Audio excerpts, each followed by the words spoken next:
तारीख 11 अप्रैल 2023 और आज है नेशनल सेफ मदरहुड डे। ये खास दिन एक्सपेक्टिंग मदर्स के लिए, सेफ प्रेगनेंसी की अवेयरनेस के लिए, ताकि हम हर साल इंडिया में मैटरनल मोर्टेलिटी रेट्स को कम कर सकें।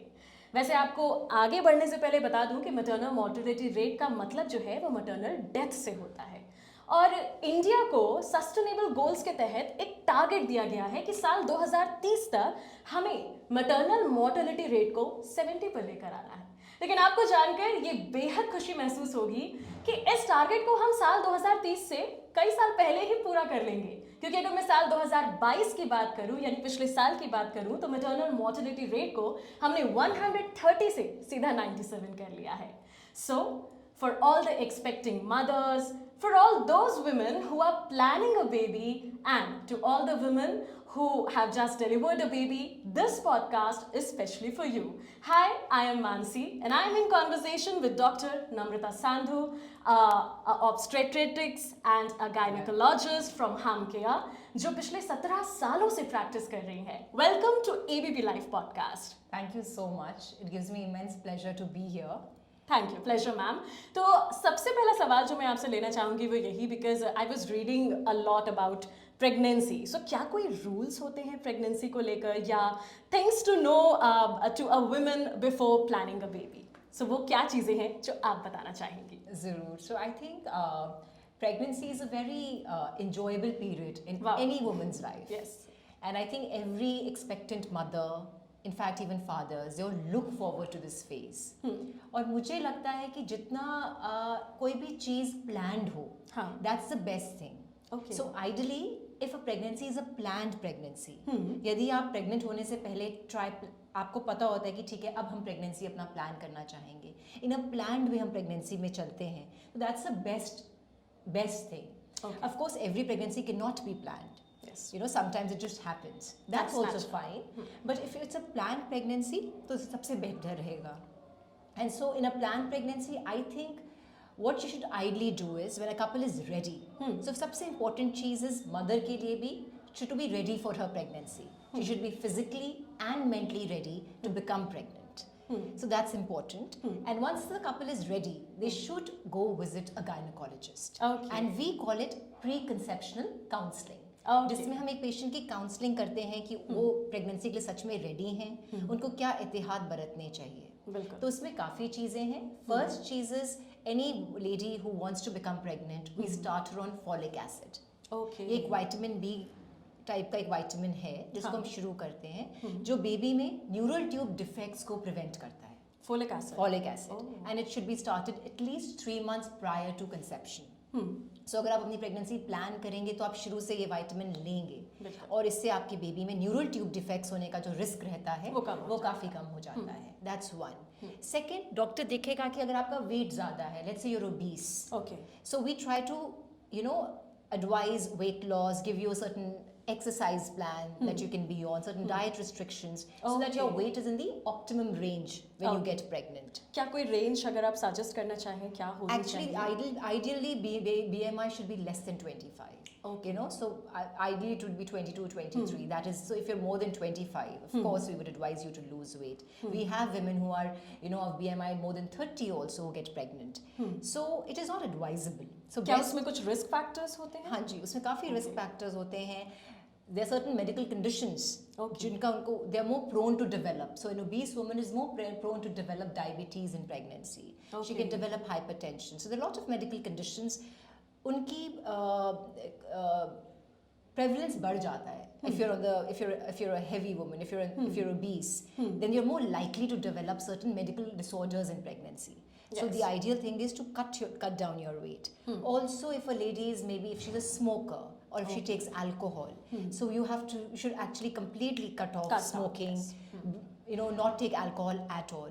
जबकि मेरे कई पेशेंट्स आते हैं मेरे पास, they say कि मैम हमने पढ़ा है कि little very small amount of alcohol can be taken, but no guidelines define what is that small level. Okay. So ideally you should not take alcohol at all, because there is something known as fetal alcohol syndrome, which is a serious condition जो baby में हो जाता है, which impacts the physical, mental and behavioral changes in a baby. So it brings about those physical, mental, and behavioral changes. A serious condition. So you should not take alcohol at all during your pregnancy. In fact, even caffeine intake, like a lot of us these days, we can't live without coffee. You know? So coffee is something we're so used to. So it's not like you have to give up coffee completely, Okay. but you should keep it to less than 200 milligrams a day. Jo ki if I give you context, 2 shots of espresso is like 150 milligrams of coffee. So what you're allowed is maybe 1 cup of coffee or 2 small cups. That you're allowed, but not too much. Yes. So that's another thing that your doctor will tell you, that please, cut down on all these things. Another thing is, कई लोगों में क्या होता है, they have a family history of genetic disorders, Okay. like Tay-Sachs disease, sickle cell anemia, cystic fibrosis. So people who have those kind of genetic predisposition, it's good that the parents come for a preconception counseling ताकि हम both partners को screen कर सकें. Okay. So that it's a more informed pregnancy. You Yes. know what you're getting into. Yes. So all that can be done preconceptionally. Also there are certain ladies जिनको पहले से type 2 diabetes होता है, hypertension होता है, they are hypothyroid. So all those chronic conditions need to be corrected, made sure that they are in the normal, their values are in the normal range, and then you start off, with your pregnancy journey. So all that can be corrected अगर आप timely हमारे पास आते हैं. Yes. Another very important thing, why should we only tell a woman that okay, ये चीजें आपको correct करनी है. Even husbands, when the male partners come, some of them are smokers, they're heavy drinkers. Okay. So all that also, and they should also exercise, because this smoking, heavy drinking impacts your sperm count also, and the Okay. quality of your sperms. Okay. So if they come to us in time and they make these slight changes in their Lifestyle. so it can help help them, have a healthy pregnancy. Healthy baby and healthy Yeah, pregnancy. which every woman wants. Yes. So अब मैं आना चाहूँगी doctor नम्रता उस point पर, जो आप being a doctor आपको पता है, लेकिन हम आम लोगों को नहीं पता होता प्रेगनेंसी के बारे में. So क्या वो कुछ हमारे लिए जो अननोन फैक्ट्स है, क्या आप उन्हें बताना चाहेंगी?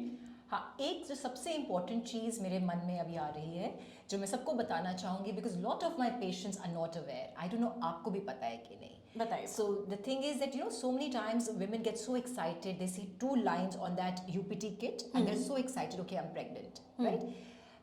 जिन लोगों को pregnancy रखनी होती है, but there are a lot of women who don't want to keep the pregnancy, right? And then they call up the friend that I'm pregnant, and the friend tells them, अच्छा मेरा भी पहले I didn't want to keep the pregnancy, so doctor gave me this abortion pill, आप भी ले लीजिए. So without even going to a doctor, without getting an ultrasound, they just rely on the advice given to them by a friend and take those abortion pills, Okay. which can be disastrous if what they are having is an ectopic pregnancy. And what is it? Yeah, so what people should know, that not every pregnancy is inside the uterine cavity. There could be pregnancies which are outside the uterine cavity, and it's called an ectopic pregnancy, which is not inside the uterus but outside the uterus. जिसकी location fallopian tube, ovary, कई बार abdomen, cervix, कहीं भी हो सकती है. सबसे commonly वो tube में होती है, fallopian tube के अंदर होती है, जिसमें your abortion pill will not work. Okay. And you should know that uterus के अंदर, when uterus is a small organ initially, and then from a small, like a tennis ball, it grows to a huge, like a size of a watermelon when the baby is inside, like a full-term uterus. It has the capacity to expand, but the fallopian tube does not have that capacity. So अगर वहाँ पे pregnancy आ गई, beyond a point, the tube will not be able to expand. It will rupture. Okay. एक point के बाद आपके tube उस baby को नहीं रख पाएगी, and it will rupture, and once it ruptures there will be bleeding inside the abdomen, and if not detected in time, you're going to land up in the hospital in a state of shock, and it can be catastrophic in so many cases. That is why it's very important for all of us to be aware that there is a condition known as ectopic pregnancy.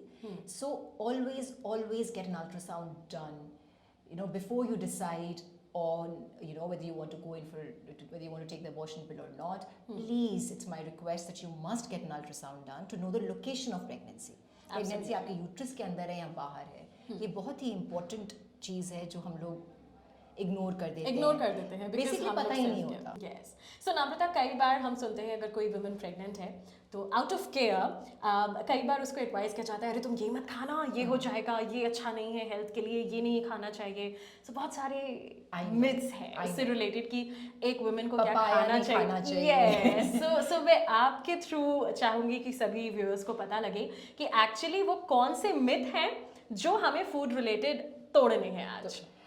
So, उस सबसे पहले तो मैं ये बताना चाहूँगी to have a healthy diet which is very important that you have a healthy diet. उससे भी पहले एक और इंपॉर्टेंट चीज़ I want to tell that whenever a lady is pregnant उसको बोला जाता है now you are pregnant you have to eat for 2. Okay. Agreed, you have to eat for 2, but you don't have to eat double. You know, so most women are like, अब तो मैं कुछ भी खा सकती हूँ, pizzas ले आओ, burgers ले आओ, because I have to eat for 2. But that is not true. You have to eat for 2, but you don't have to eat double the amount. In fact, so हमारी जो पूरी pregnancy होती है, जो 9 months की होती है, and we divide it into 3 trimesters, 3 months की, right? So in the first 3 months, in fact, just to give you a context, around 8 weeks पे जो बेबी होता है ना उसका length is just 2.5 centimetres and the weight is 1/3 of an ounce. तो इतना छोटू सा होता है कि उसका कुछ ज्यादा वेट गेन होता नहीं है. So you don't need extra calories in your first 3 months also. And lot of women will come to us कि मैम हमारा वेट नहीं बढ़ रहा, हमारा तो वेट कम हो गया है, and they are worried, which is okay because generally most women in the first 3 months have morning sickness and they're vomiting, so and they're not able to eat as much, so they lose weight, which is acceptable because in the first 3 months you don't need to increase your calorie intake as such, right? So जो main weight gain होता है वो 4th to 6th month के बाद होता है. So the second trimester you need to take an addition of 350 calories in addition to your normal intake, plus 350 calories, and in the third trimester plus 450 calories होता है, kilocalories होता है in the third trimester. So उतना हमें लेना होता है. And again to give you a context, 350 calories is 2 glasses of skimmed milk is 350 calories. So it is not double or you know उतने में हमारा calories हो जाता है. So first thing I would like to tell you that this is so when you eat have to eat still in moderation, making sure you're eating healthy, because the overall weight gain that we want in the entire duration of pregnancy is from somewhere 11 to 15 kgs, again depending on your BMI. If somebody is very obese, we don't want them to put on 12 kilos also. And if somebody is underweight, maybe a little more we want them to put on. So there's a range, 11 to 15 kilos is what we want you to gain during the entire course of pregnancy. Okay, so having said that, now it's important that you take a diet which is rich in protein. And so protein source आप अपना choose कर सकते हैं if you're a vegetarian or non-vegetarian. If you're a vegetarian, maybe from soya bean, pulses. There are lots of sources of protein that you can take. Any myths जो आप सुनते हो, जैसे पेशेंट्स आपसे पूछते हो कि क्या मैं ये खा सकती हूँ, नहीं खा सकती हूँ, मुझे तो बोला गया है. 2-3 चीजें मुझे बतानी थी. एक जैसे पपाया के लिए बहुत बोला जाता है that one should not have papaya, abortions हो जाएंगे, you know, it increases the risk of abortion, which is really not true. Now I can tell you where it comes from. Now papaya भी होता है कुछ एक ripe papaya, which is very good. In fact, lot of pregnant women complain of constipation. And ripe papaya is rich in vitamin A, B, C. It's rich in antioxidants, and it actually helps to cure constipation. So it's actually good for you, ripe papaya. जो ये myth आया है वो unripe papaya की वजह से आया है. जो unripe papaya होता है उसको जब हम कट करते हैं sometimes you'll see a white discharge भी निकलता है. That's called latex, and which is rich in papain, which is an enzyme which can cause वो protein को break down करता है. Proteins को. So basically the thing is that it is known to stimulate uterine contractions, which can cause preterm labor and sometimes separate the amniotic sac from the uterus. Okay. But वो भी उसका it is not there is no scientific proof that it will do that. But you know अगर आपके मन में इतना डर है इसको लेके, so maybe you can avoid unripe papaya. You know, have ripe papaya. But even if you've had unripe papaya, please do not carry any doubts or fear that अब तो abortion हो जाएगा. कुछ नहीं होगा. A moderate quantity में papaya you can easily have. So there is no problem like that. One thing you should make sure is that when you have vegetables and fruits, make sure you wash them under tap water properly. And not to have uncooked or you know raw eggs. If you're a chicken eater, so make sure it's cooked well. Uncooked नहीं खाना है. Like, so even so seafood, like a lot of people have queries, some seafood खा सकते हैं कि So the problem is just it should be well cooked. It should not be uncooked. So it should be a well cooked whatever you're eating should be cooked well. Like sushi you should avoid because में raw fish होने का risk रहता है. So it should be cooked. Whatever you're eating should be well cooked. And fish में भी also there are certain fish which are high in mercury content. अच्छा. वो वाली fish हमें avoid करनी चाहिए. Okay. So salmon, you know, canned tuna that you can have. But fish which have, you know, high mercury content, you should avoid. Okay. So things like that. Avoid oily and spicy food.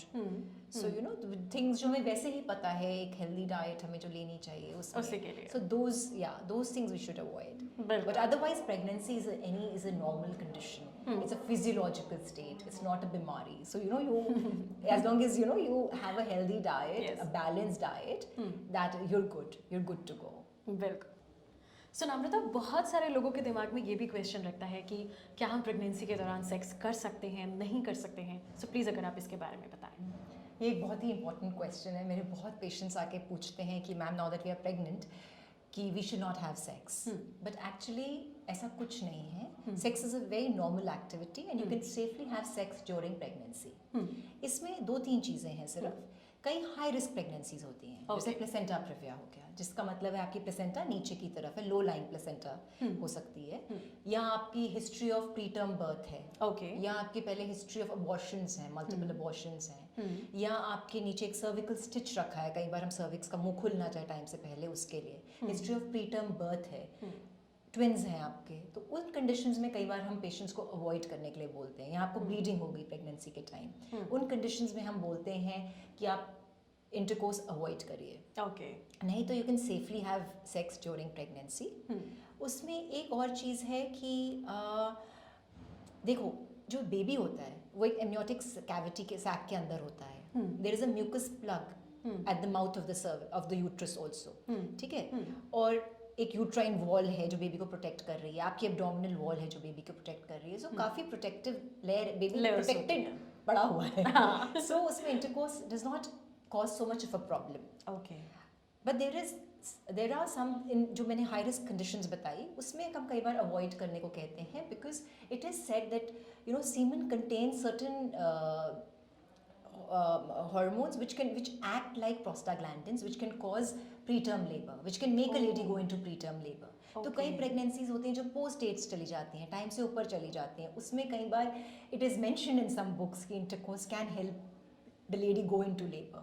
तो उस वजह से yes there are some studies which suggest कि सीमेन के अंदर कुछ ऐसे हैं particles which act like prostaglandins and can stimulate labor pains. Okay. But by and large it is safe to have intercourse during pregnancy except for certain high risk factors जो मैंने बताया. Especially in the second trimester it's very safe and up to about 37 weeks it is safe to have pregnancy. सिर्फ कई conditions में हम avoid करते हैं. Hydrated. Yes, So it's those a are must. important in things. Yes. Stretch marks को लेकर बहुत परेशान रहती हैं विमेन. हर कोई कोशिश करता है, तरह तरह के प्रोडक्ट्स अप्लाई करता है कि बस किसी तरह मुझे स्ट्रेच मार्क्स ना पड़े. सो आप इस पर क्या सजेस्ट करना चाहेंगे? Yeah, I agree. So stretch marks के लिए तो थोड़ा एक disappointing fact ये है कि no matter what you do, and this is a fact, I'm sorry ladies, stretch marks जिनको होने हैं वो हो ही जाएंगे. And there is no permanent cure for stretch marks except if you go for laser treatment. Okay. But stretch marks जो होते हैं ना वो हमारे if you keep your skin well hydrated, those are certain precautions you can take. But it doesn't mean that it will guarantee आपको stretch marks आएंगे ही नहीं. That nobody can guarantee. But yes, if you keep your skin hydrated, well moisturized, there are some patients who have a genetic predisposition. जैसे अगर आपकी mother को stretch marks से हो सकता है आपको भी हो. That you can't avoid. But good hydration आपका स्किन टाइप पे भी डिपेंड करता है. अच्छा, स्ट्रेच मार्क्स भी जेनेटिकली आते हैं? हाँ, अगर आपकी मदर को थे तो दैट मींस जेनेटिक प्रीडिस्पोजिशन है. आपका स्किन टाइप कैसा है? There are some ladies who are prone to develop stretch marks. And also अगर आप if you given birth to a big baby, you know, healthy baby more than 3.5 kilos, so stretching of skin ज़्यादा हो जाती है. Okay. You know, so abdomen की, so उसमें chances ज़्यादा हैं कि आपको stretch marks होए. So what you can do is keep yourself hydrated, well moisturized, and you know take good skincare, as in you take your omega-3 fatty acids, have a good diet. So all that may prevent it, but nothing can completely take those marks away. You'd have to go for a laser treatment. वो आपको accept करना पड़ेगा. Those are your, you know, you should show it off because it means that you have become a mother. Yes, strong sign. Signs that you're a strong woman, you've given birth. So you should own your stretch marks rather than be embarrassed of them. बिल्कुल. Then हम बात करना चाहेंगे sleeping position की भी, because सोने के time पर ड्यूरिंग प्रेगनेंसी पूरी जर्नी के दौरान एक वुमेन बहुत परेशान रहती है कि मैं सो नहीं पा रही हूँ ठीक से. सो वो क्या सही स्लीपिंग पोजीशन होनी चाहिए? I know. Lot of patients come to me and they're so worried क्योंकि उन्होंने कहीं सुन लिया है कि उनको शायद लेफ्ट पे ही सोना चाहिए. तो कहते हैं मैम लेफ्ट साइड पे सो के हम मतलब कितनी देर उस पोजीशन पे सो सकते हैं. So it becomes very disturbing for them क्योंकि उनको इसका स्ट्रेस रहता है कि अब हम इसी पोजीशन पे सोएं. So yes, ideally the left side is the best position for you to sleep in. इसका भी रीज़न है क्योंकि हमारी जो मेजर ब्लड वेसल्स होती हैं aorta, IVC, वो नीचे होती हैं. ओके. उसके ऊपर आपका यूट्रस आ गया तो अगर आप स्ट्रेट लेटे हुए हैं, फ्लैट लेटे हुए हैं, तो वो वेसल्स कंप्रेस हो जाती हैं. तो उसकी वजह से blood supply to the uterus in the baby gets compromised. So yes, lying flat on your back is not the ideal position, specially in your late second and third trimester, क्योंकि तभी size baby का बढ़ता है और वो compression ज़्यादा करता है. Okay. So that is why we prefer कि आप फ्लैट ना लेटें या लेफ्ट साइड पे लेटें या राइट साइड पे लेटें. Okay. Now out of left and right, which is better? Left is better because normally हमारा जो यूट्रस होता है that's slightly dextro-rotated. Okay. वो राइट की तरफ शिफ्टेड होता है. तो अगर हम राइट साइड पे लेटेंगे तो compression on the vessels is ज़्यादा इज मोर. ऑल्सो जो हमारी IVC होती है वो भी राइट साइड पे होती है, तो अगर हम राइट साइड पे लेटेंगे अगेन कंप्रेशन ज़्यादा होगा. तो the ideal position is left side. So you should try and lie down on the left side. But कभी आप रात को उठो और आप देखो कि आप सीधा लेटे हुए हो या राइट साइड पे, तो डरने की बात नहीं है. And you can obviously switch sides क्योंकि वो एक नॉर्मल चीज़ है. बट प्रेफरेबली ट्राई करिए जितना हो सके लेफ्ट साइड पे लेटिए, पर इसका स्ट्रेस मत लीजिए because pregnancy should be Stress free. And we should enjoy our pregnancy and not be stressed about it. Exactly. उसके बाद इट्स ऑल्सो अगेन हम लोग आपको एडवाइस देंगे डाइट के बारे में. अगर आप अल्कोहल लेते हैं या स्मोकिंग करते हैं तो वो सब कट डाउन किया जाएगा, जैसे कि मैं पहले भी बता चुकी हूँ. And then certain the whole plan is made कि हम एंटीनेटल केयर कैसे आपके आगे बढ़ाएंगे. ओके. अब प्रेगनेंसी के दौरान काफ़ी पेशेंट्स को क्वेश्चंस होते हैं, स्पेशली फर्स्ट ट्राइमेस्टर में, कि मैम नींद बहुत आती है, बहुत थकावट फील होती है, लेथार्जी हो रही है, which is normal in pregnancy because of these are all hormonal changes. हमारा HCG, प्रोजेस्टेरॉन, तो ये सब हमें थोड़ा सा कई बार लेजी, मूड स्विंग्स, प्रेगनेंसी में होना, लेजी फील करना, ये नॉर्मल चीज़ें हैं, उसमें डरने की ज़रूरत नहीं है. इनफैक्ट फर्स्ट 3 months में कई पेशेंट्स को क्रैम्पिंग सेंसेशन होती है, वो पेट में कहेंगे हमें क्रैम्प्स लग रहे हैं. थोड़ा क्रैम्पिंग क्या होता है, जब इम्प्लांटेशन हो रही होती है, बेबी यूट्रस के अंदर इम्प्लांट हो रहा होता है, तो little cramps are normal. But यदि आपको बहुत ज़्यादा क्रैम्प्स हो रहे हैं and it is associated with bleeding या spotting, you must visit a doctor. Pain which is extreme sense of pain, हाँ, तो अनबेरेबल पेन, आप जाइए डॉक्टर को अपना दिखाइए, क्योंकि that can be a sign of abortion also. अच्छा. हाँ, तो हमें तब दिखाना पड़ सकता है. तो इन सब चीज़ों का हमें ध्यान रखना है कि यदि अनबेरेबल पेन हो रहा है, ब्लीडिंग हो रही है, कई बार स्पॉटिंग नॉर्मली भी हो जाती है, it does not mean abortion ही हो रहा है, but let the doctor decide. आप डॉक्टर के पास जाइए और अपने इन सिम्टम्स के बारे में जाके डिस्कस करिए कि हमें ये तकलीफ हो रही है. अगेन फर्स्ट ट्राइमेस्टर मैंने देखा है काफ़ी पेशेंट्स से हम बात कर रहे थे, they have excessive vomiting, nausea and vomiting, जो भी हम प्रेगनेंसी का एक नॉर्मल सिम्टम मानते हैं. इनफैक्ट कई ये भी लोग मानते हैं कि अगर आपको वॉमिटिंग हो रही है, it could be a normal sign of pregnancy, it means a healthy pregnancy. क्योंकि जो प्रेगनेंसी का हार्मोन है HCG, इट कॉजेज वॉमिटिंग. तो ये एक हेल्दी साइन है, एक हेल्दी प्रेगनेंसी का साइन है. बट अगर आपकी वॉमिटिंग इतनी बढ़ जाए कि आपको हॉस्पिटलाइज होना पड़े, कई बार प्रेगनेंसी इतनी बढ़ जाती है कि आप कीटोसिस में जाने लगते हैं, जो एक कंडीशन है जिसके लिए हमें हॉस्पिटलाइज करना पड़ता है, IV फ्लूइड्स इंट्रावीनस ड्रिप से देने पड़ते हैं. So those are serious conditions जहाँ पे हमें डॉक्टर की हेल्प लेनी पड़ती है. You must go to a doctor. या but things like morning sickness के लिए भी आप काफ़ी कुछ घर में कर सकते हैं, जैसे ईटिंग स्मॉल फ्रीक्वेंट मील्स. खाना खाइए पर थोड़ा थोड़ा लिमिट में खाइए.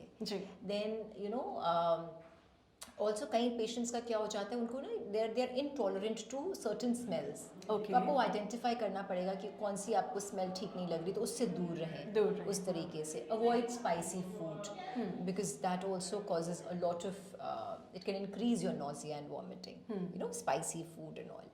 Then कई लोगों को हमने देखा है कि जिंजर टी बहुत हेल्प करती है. आजकल तो जिंजर कैप्सूल्स आ रहे हैं, ginger tablets. Yeah. So that ginger syrup also helps. You know, that it helps patients to combat that morning sickness. Yes. जबकि morning sickness खुद में एक misnomer है because Okay. it's never just morning. It is in fact throughout the day sickness. You know, so ये it तो can be है। morning, evening, any time. Yes. तो इस तरीके से मतलब काफ़ी पेशेंट्स के अपने कंप्लेंट्स होते हैं। एक और चीज़ जो हम अक्सर देखते हैं और जो पेशेंट्स पूछना चाहते हैं कि क्या हम एक्सरसाइज कर सकते हैं प्रेगनेंसी में, तो मैं तो ये रेकमेंड करूँगी ज़रूर एक्सरसाइज हमें करनी चाहिए because exercise helps in so many things. Exercise helps to keep your mood better. Sleep better आती है आपको। इनफैक्ट ये वॉमिटिंग को भी कम करती है, कॉन्स्टिपेशन को कम करती है, फिजिकल एंड्योरेंस स्ट्रेंथ बनती है आपकी आप प्रेगनेंसी को कैरी फॉरवर्ड करने में। जी। So in fact ACOG all these guidelines they recommend कि आप minimum 30 minutes in a day ज़रूर exercise करें under a supervised trainer which would be ideal, but you can do yoga, you know, walking, in fact even swimming, Pilates, all these can be done safely in pregnancy and should be done because ये आपकी anxiety levels, ये सब लोग जो कितने patients anxious होते हैं तो उस सब में हेल्प करती है। So exercise very good travelling thing. को लेकर के और सामान उठाने को लेकर के भी अगर आप बता सकें। हाँ, सो यू नो ट्रैवलिंग में दो तीन चीज़ें हैं। One is driving. Some patients जो ड्राइव करते हैं अपने वर्क के लिए उनके कंसर्न्स होते हैं। You can drive, there is no problem against driving, but the only thing is if it's a very long distance, so maybe you can take breaks, थोड़ा कार को रोकिए, थोड़ा सा राउंड ले लीजिए, फिर ड्राइव करिए, if it's a long distance drive. Okay. But short distances आप सेफली ड्राइव कर सकते हैं। Always wear a seat belt. Seat belt में भी दो होते हैं, one is your shoulder strap and the lap strap. जो लैप वाला स्ट्रैप है it should be below the hip and it should B across the hip and below the uterus. Okay. And जो shoulder strap है between the breasts आते हुए it should B, आप जब buckle करेंगे उसको यूट्रस के ऊपर से बकल करेंगे, so it's safe. You should wear a seat belt always and थोड़ा स्लो चलाइए। It should not be a bumpy ride. Okay.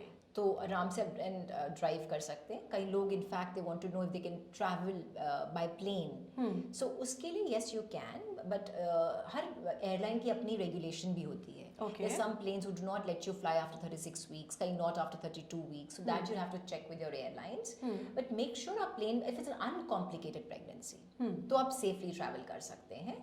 So complicated के लिए you'll have to make a visit to your doctor and they'll advise you, but uncomplicated आप travel कर सकते हैं। But on the flight also make sure आप थोड़ा walk करें। Okay. उठ के 1 घंटे बाद थोड़ा आप चल लें, जिससे क्या हो जाता है आपके क्लॉट्स जो बन सकते हैं उनका रिस्क कम होता है। So you should try and walk okay on the during travelling so that's very important. Yes. Postpartum साइकोसिस, जी। साइकोसिस सबसे एक्सट्रीम कंडीशन होती है तो जनरली उन पेशेंट्स में मिलती है जिनको पहले भी कोई अंडरलाइंग मेंटल हेल्थ इशू होती है। जनरली वही साइकोसिस के लेवल तक पहुंचते हैं। सबसे कॉमन इसमें होता है postpartum blues, like we all have Monday morning blues after Sunday, we don't want to go to work on Monday. So वैसे ही पोस्टपार्टम ब्लूज होता है जिसमें you know, which is generally identified after like maybe 3rd or 4th day of pregnancy, after delivery, postpartum, 4th, 5th day or to a week, and within 2 weeks आपको पता चल जाता है, you start having crying spells, आप incessantly रोते रहते हैं, आपको रोने का मन करता है, आपका बच्चे की तरफ ध्यान देने का मन नहीं करता, आप अपनी सेल्फ केयर में इन्वॉल्व नहीं होते, आपको छोटी छोटी बातों पे आप टची हो जाते हो, इमोशनल हो जाते हो, हर समय आपका मन करता है कि आप रोते रहो या अकेले रहो। सो जब भी ये शुरू होता है, शुरुआत में आपको लगता है कि लेडी थोड़ी एंशियस हो रही है, ये अपनी जैसे उसका नॉर्मल बिहेवियर उससे थोड़ा सा अलग है, तो one should be alert and report to a doctor ताकि उनकी काउंसलिंग की जा सके। Lot of these cases diagnosed early can be managed with counselling और लो डोज पिल्स, एंड ये रिवर्सिबल है। Postpartum blues is normal thing, वो खुद ही वो with little bit of counselling manage हो जाता है। उसका नेक्स्ट होता है पोस्टपार्टम डिप्रेशन, जिसमें थोड़ा सीरियस हो जाता है, जिसमें लेडी थोड़ा डिप्रेशन में सिम्टम्स आते हैं, लो मूड लो फील करना, रोना आना, अपना ध्यान ना रखना, बच्चे का ध्यान नहीं रखना, थोड़ा वो ब्लू से एक नेक्स्ट लेवल होता है जिसमें you need psychiatric help and you may need medications also, antidepressants में आपको डालने की जरूरत पड़ सकती है, but there is no taboo in taking those pills also, and it's not lifelong, it's a temporary phase, lady will get over it. इसमें support की जरूरत होती है, फैमिली की सपोर्ट की, सोशल कंस्ट्रक्ट कैसा है, आपको कितना उसको सपोर्ट मिल रहा है, तो these things can be easily managed and one should, but इसमें अवेयरनेस चाहिए एंड यू नो लेडी को उस टाइम पे सपोर्ट की ज़रूरत है, and with good support and support from the doctor, from the family, she can easily tide over this period. So doctor Amrita, pregnancy के दौरान कुछ वार्निंग साइंस हैं जो एक मदर को, एक एक्सपेक्टिंग मदर को ध्यान में रखने की ज़रूरत है? Yes. So there are certain warning signs जिसका आपको एहतियात बरतना चाहिए और आपको केयरफुल रहना चाहिए, जिसमें जो पहला मैं बताऊंगी वो पेन. अगर आपको कभी भी पेन, जैसे हम पहले भी डिस्कस कर चुके हैं, आपको एक्सट्रीम पेन हो रहा है, बहुत ज़्यादा पेन हो रहा है, और हर ट्राइमेस्टर में, first 3 months, second trimester, third trimester में इसका अलग कारण हो सकता है. But first and second trimester में it could be a sign of impending abortion. Okay.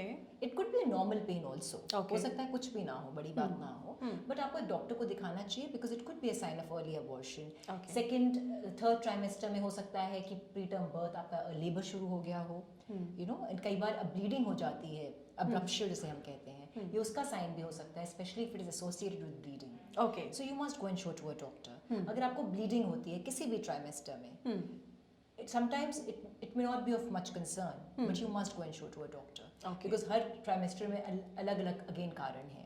Okay. And it can be really serious. So अगर आपको ब्लीडिंग होती है, and especially bleeding and pain अगर इकट्ठे होता है, you must go and show to a doctor. तीसरी चीज़, अगर आपको प्रेगनेंसी में कभी भी लगता है अचानक से सर दर्द हो रहा है, आपको चक्कर आ रहा है, आपको यहाँ पे पेट में दर्द अचानक से बढ़ता है, और अगर सपोजिंग आप वैसे ही एक बीपी के मरीज हैं प्रेगनेंसी में और आपको ये सिम्टम्स आते हैं, it could again mean a serious condition called preeclampsia, कि आप उस तरफ जा रहे हैं, तो you must go to a doctor. It could be a sign, because अगर प्री-एक्लेम्सिया को हमने मैनेज नहीं किया, इट कैन कॉज एक्लेम्सिया, जिसमें लेडीज को फिट्स भी आ सकते हैं. Yes. So it's a very serious condition, specially if you are hypertensive, आप इमीडिएटली डॉक्टर के पास जाइए. Then other other signs also, कई बार पेशेंट्स को बहुत इंटेंस इचिंग होती है हाथों में, पैरों में, उसमें भी कई बार पेशेंट्स का बाइल एसिड बढ़ जाता है, which is a condition known as cholestasis of pregnancy. Okay. आप डॉक्टर को जाके दिखाइए और ये सिम्टम्स को इग्नोर मत कीजिए. मेरा मतलब आपको अवेयरनेस देना है कि अगर आपको इचिंग हो रही है, स्पेशली पाम्स, सोल्स में, आप अपने डॉक्टर को विजिट में ज़रूर बताइए कि मुझे ये हो रहा है. बिकॉज ICP में भी कई बार फीटल ग्रोथ रिस्ट्रिक्शन, कई बार बेबी अंदर ही स्टूल्स पास कर देता है, IUD तक का रिस्क रहता है. तो इट्स वेरी इंपॉर्टेंट कि आप अपने डॉक्टर को जाके सिम्टम एटलीस्ट बताइए. लेट द डॉक्टर डिसाइड कि वो सीरियस है कि नहीं. Okay. Another thing is infections. कई बार आपको फाउल स्मेलिंग डिस्चार्ज फील होता है, लेडीज आके कंप्लेन करती है कि मैं फाउल स्मेलिंग डिस्चार्ज हो रहा है. You should go and get it checked because it could be an early sign of an infection.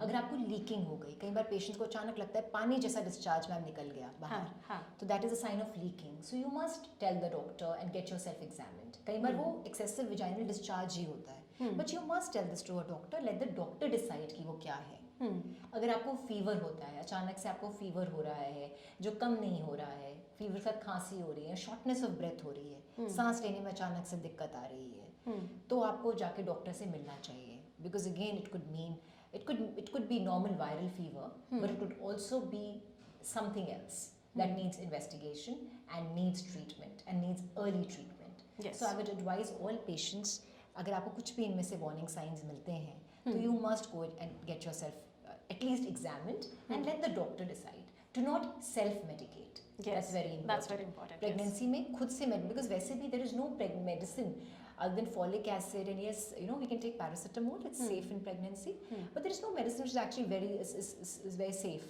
So you know, you should, and इसीलिए self medicate कभी नहीं करना चाहिए. Let the doctor decide. Yes, So, exactly. My aim and of today's podcast is that, you know, to spread awareness so that all of you have a healthy pregnancy. Bilkul. So thank you so much, Namrata Sandhu, for taking out time and sharing your knowledge with us on ABP Live podcast. Thank you so much. My pleasure. Thank you.